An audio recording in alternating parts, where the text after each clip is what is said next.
E aí, leitores da Empíricos, estamos aqui em mais uma resenha com o Rodolfo. Eu sou o Rodolfo e esse aqui é o Gustavão. Fala, Gustavo, beleza? Prazer, Rodolfo. Pô, Gustavo, basicamente você leu aqui o Dilema da Inovação, né, que é um livro do Clayton Christensen. Eu queria saber, cara, por que você escolheu ler esse livro? Eu sei que o livro é do caralho, a gente vai chegar lá, mas olhando pra capa dele, cara, eu não consigo entender. Mostra aí pra galera a capa desse livro. E a gente tem o maior carinho aqui pela estética da Empíricos Books, mas não é a capa mais bonita que eu já vi na vida, né, Gustavão? E por que você acha que tem esse guarda-chuva aí na capa, cara? O que tem a ver com o livro? Eu acho que tem muito a ver com a proposta que o livro traz.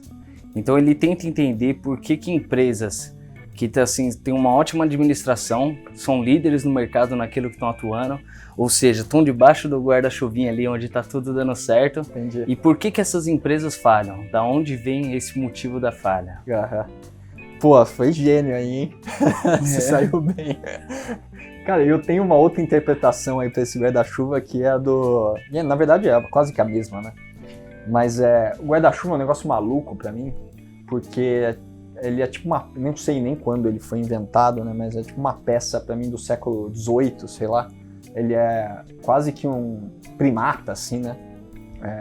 Mas ninguém nunca inventou nada melhor que o guarda-chuva pra você não tomar chuva, né? Então até tem umas coisas de japonês lá, que tem um bonezão grudado, não sei o que livra suas mãos e tal, mas nada funciona direito, né? Então o guarda-chuva, ele é meio um velhaco, só que é a tecnologia dominante há décadas, né? Então isso mostra também como é difícil você ter algo disruptivo, né? Mesmo para uma ferramenta tão primata como o guarda-chuva, né? E o livro ele fala bastante sobre isso, né, Gustavo? Do lance da disrupção, a inovação por disrupção, que é muito difícil, e a inovação incremental, né? Então, se pudesse explicar aí pra galera qual a diferença entre essas coisas. Justo. O autor, ele balança bem entre esses dois tipos de tecnologia, né? Aí, quando ele fala tecnologia, até para dar uma contextualizada assim, ele quer falar de qualquer recurso, qualquer mão de obra e até conhecimento que a gente utiliza para produzir um produto ou um serviço. E aí, na tecnologia incremental, ele fala que é aquele tipo de tecnologia que você melhora a performance e a usabilidade ali do produto naquele mesmo tipo de mercado. Então não tem nenhum conceito novo, nenhum modelo de negócio novo, ele simplesmente melhora a performance do produto. Tipo aquele guarda-chuva que fecha pra dentro, tá ligado esse guarda-chuva? Tipo, tem um guarda-chuva tradicional que quando você fecha ele pinga. Mas agora tem um novo, que já não é tão novo assim, né? Mas ele fecha ao contrário, então ele segura a água dentro dele. Isso seria uma inovação incremental. Isso. Mas ainda é um guarda-chuva. Exato, mesma função, só que melhora a usabilidade. Isso. Aí ele bate bastante no exemplo do Disk Drivers, que aí é o mesmo tamanho da peça, porém eles conseguiam gravar mais em menor espaço lá dentro. Sim. Puta, eu sou dessa época aí, já tô velho já. Eu acho que tinha não sei se era 5,5 e 3 1/4, ou 5 1/4 e 3,5, né? O primeiro foi 14 para 8 polegadas. Nossa, essa aí já não... 3,5. Eu lembro do 5,5, eu comecei 5,5 para 3,5. É isso. Bom, e a inovação por disrupção, aí você ferra a porra toda, né? Isso. Aí eu acho que o exemplo assim, mais legal que ele trouxe no livro foi das motos. Que aí, primeiras motos que tinham era BMW, Harley Davidson. E aí eram motos pesadas, então para andar um estilo diferente. E aí veio a Honda. Então a Honda, tentando fazer alguma coisa sem custos, foi lá, reduziu todo, fez uma magrelinha. Aí tentaram lançar, deu errado, até que mudaram o mercado. Então entregaram um produto que tinha uma performance pior, era um produto, teoricamente, o custo de relação custo-benefício era pior. E mesmo assim eles dominaram outro tipo de mercado. No começo não tinha margem de ganho, depois dominaram aí, mundialmente falando. Sim, não, inclusive isso explica muito o Paul Krugman, né, que ganhou o Nobel por causa disso, de economia, o comércio de automóveis e óbvio, né, motocicletas também, entre Japão e Estados Unidos, né. Por que os americanos, que têm uma indústria automobilística desenvolvida, compram carros dos japoneses, né? E hoje do mundo inteiro, né? Mas porque as preferências das pessoas por carros, veículos em geral, elas são muito diferentes, né? Então O cara que curte a Harley Davidson, o americano curte a Harley Davidson e o vizinho dele pode curtir a Honda, né? Que não tem nada a ver com as duas são motos, mas a Honda é disruptiva em relação à Harley Davidson, né? Porque uma não substitui a outra estritamente, né? Exato. A proposta de valor, ele fala bastante desse conceito. Aham. Proposta de valor diferente. Legal. E também tem o exemplo dos computadores, né?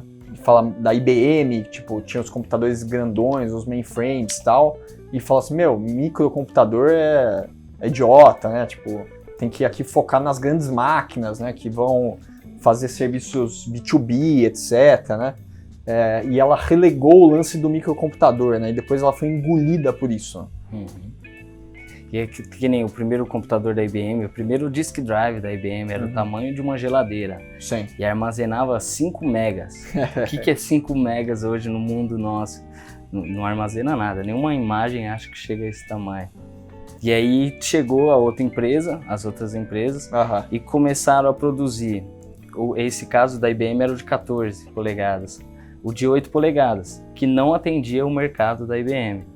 Até que a IBM focava tanto no desenvolvimento da tecnologia incremental, que eles começaram a gravar uma capacidade muito grande nesse de 14, que não era a demanda mais, já tinha superado a demanda. E aí as novas empresas que tinham uma outra estrutura de custo, que era mais barato, eles podiam se dedicar ao 8 polegadas mesmo sem atingir aquele mercado bom. Perfeito. E ele fala bastante isso, né, que as empresas sempre tentam entrar no mercado grande, só que no final vira disruptivo por construir um novo mercado. Não, isso é muito maluco, cara. Por exemplo, eu não manjo nada de fotografia aqui, longe disso, né? O Renzão aqui, o Rafa que estão gravando, sabem muito mais que eu, né? Mas assim, por que você precisa de uma câmera? Eu, pessoa física, para tirar foto do aniversário da minha sobrinha, por que eu preciso de uma câmera de, sei lá, 80 megapixels? E por que chegou em 80 megapixels? Né? Por causa dessa inovação incremental, que ela muitas vezes não leva a nada que seja efetivamente útil para a pessoa. Né? Tipo, talvez seja melhor hoje mudar por completo a minha experiência de fotografar, em vez de adicionar 1 megapixel a mais numa câmera. Exato. Um modelo de negócio que a gente vê muito hoje assim, que entra nessa disrupção de mercado, é, por exemplo, a Uber, Rappi, Airbnb. Enquanto os hotéis estavam preocupados em aumentar a proposta de valor lá dentro do hotel, de expandir o número de redes, chega um Airbnb que muda o conceito, não tem um quarto de hotel, só que é a maior rede hoteleira. Sim. A própria Empíricos também, né, por aquele bate-papo que a gente teve, deu para ver que a disrupção foi mudar a proposta de valor, ao invés de tentar atingir o CNPJ, que todo mundo é acostumado a pegar o dinheiro e colocar numa mão de um gestor, de um banco, do que for, e ser submetido a essas regras.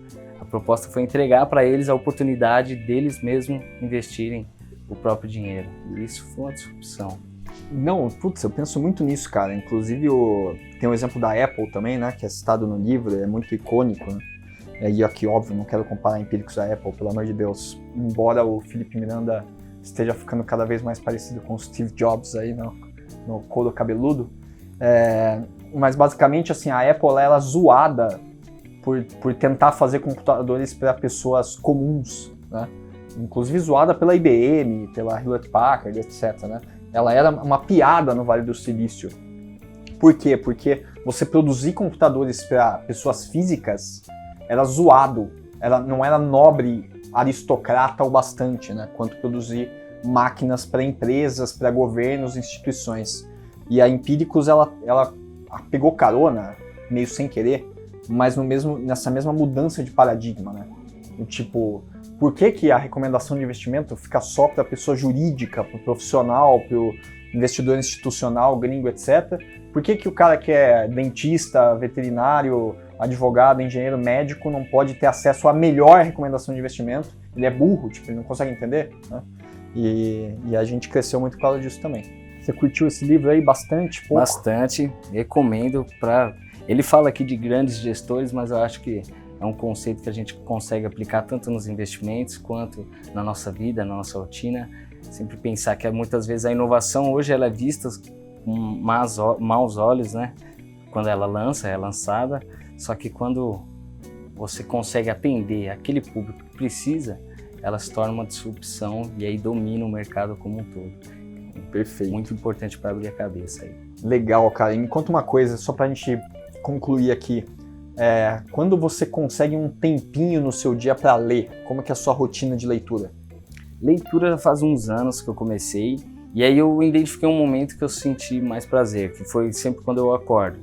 Então acordar, fazer uma xícara de café, sentar na poltrona e ler um livro, para mim é um dos momentos mais relaxantes, assim, que revigora e eu começo o dia muito bem. Legal. Então eu encontrei um momento para mim. Pode não servir pra gente acordar mais cedo e ler, mas para mim funciona. Tá joia, Gustavão. Valeu pela dica aí, valeu pela sua resenha do Dilema da Inovação, capa de guarda-chuva, né? Não se deixe trair apenas pela capa, o livro ele é muito mais legal. Tá dentro da nossa coleção da Empíricos Books, foi o mais recente lançamento aí. Para você saber mais sobre a Empíricos Books, entre aí, onde quer que seja, clica na sua tela ou desliza, ou sei lá como, e entra na coleção, porque os livros são sensacionais. Valeu? É isso, Rodolfo. Obrigado, hein? Obrigado, Gustavão.